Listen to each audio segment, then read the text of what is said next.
দর্শক স্বাগত জানাচ্ছি ৭১ মুখোমুখি অনুষ্ঠানের সাথে আছে আমি শফিক আহমেদ। সারা বাংলাদেশের মানুষই জানে এবং সারা বিশ্বেই জানে যে থাইল্যান্ডে বিমস্টেক সম্মেলনে চলছে, মানে আজ শেষ হচ্ছে, এবং সেই বিমস্টেক সম্মেলন শেষে আজ রাতেই অন্তর্বর্তী সরকারের প্রধান উপদেষ্টা ডক্টর মোহাম্মদ ইউনূস তিনি দেশের উদ্দেশ্যে রওনা হবেন এবং সেই বিমস্টেক সম্মেলনের বিশেষ করে গণহত্যার প্রধান আসামি শেখ হাসিনাকে ফেরত চেয়েছেন প্রধান উপদেষ্টা।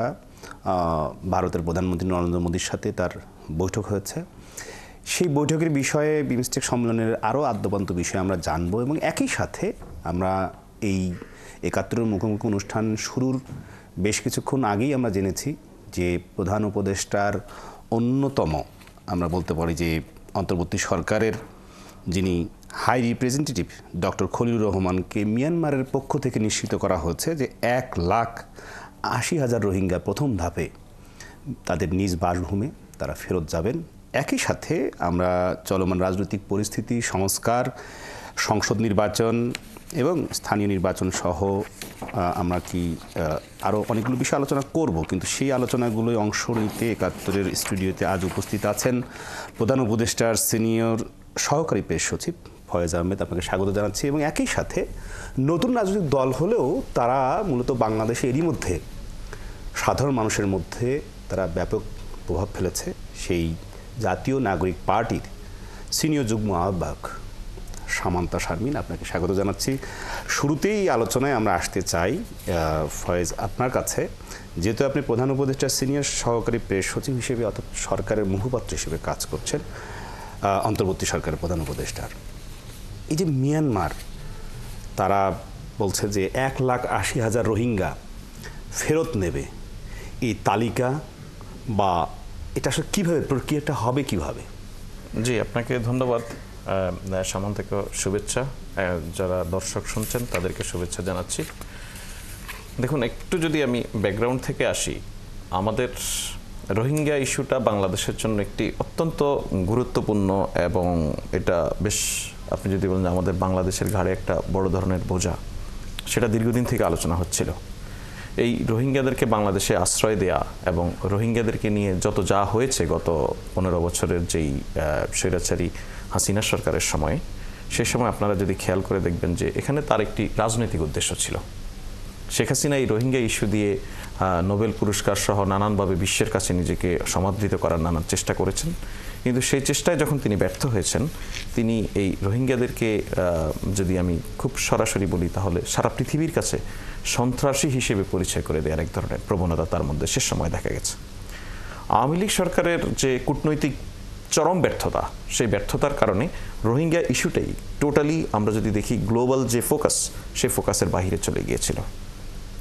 আপনি যদি খেয়াল করেন যে গত ৮ আগস্ট অন্তর্বর্তী সরকার যখন দায়িত্ব গ্রহণ করে, এর পরপরই একজন হাই রিপ্রেজেন্টেটিভ খলিলুর রহমানকে যেটি নেওয়া হয়েছে, ওনার কিন্তু অন্যতম কাজের যে এরিয়া সেটা হচ্ছে রোহিঙ্গা। অর্থাৎ সরকার শুরু থেকেই রোহিঙ্গা ইস্যুটাকে বিশেষ গুরুত্ব দিয়ে বিবেচনা করেছে, যেটা আমরা আগের কূটনৈতিক ব্যর্থতার মধ্যে দিয়ে দেখেছি। রোহিঙ্গা ইস্যুটা টোটালি হারিয়ে গেছে। তো এর ফলে আপনি দেখুন, জাতিসংঘের মহাসচিব কিন্তু বাংলাদেশে এসেছেন। জাতিসংঘের মহাসচিব বাংলাদেশে শুধু আসেননি, উনি এই রোহিঙ্গা ক্যাম্পে উনি একদিন সারাদিন সময় কাটিয়েছেন। উনি ১,০০,০০০ রোহিঙ্গার সঙ্গে ইফতার করেছেন।